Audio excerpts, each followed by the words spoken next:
Hello everyone, welcome back to Tutorial Millennial channel. In this video, I'm going to show you how to add a song on CapCut apps. Now let's get started. First, open your CapCut, click new project and add video that you want to edit. And then after this, if you wanna add a song on a CapCut, you just click on audio at the bottom.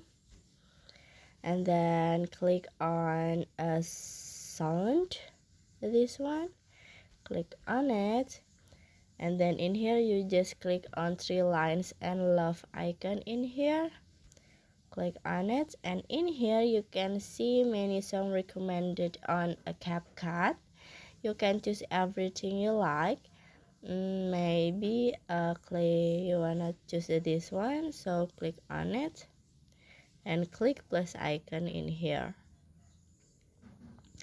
and finish. So that's how to add a song on CapCut apps. And then I hope you found this video to be helpful.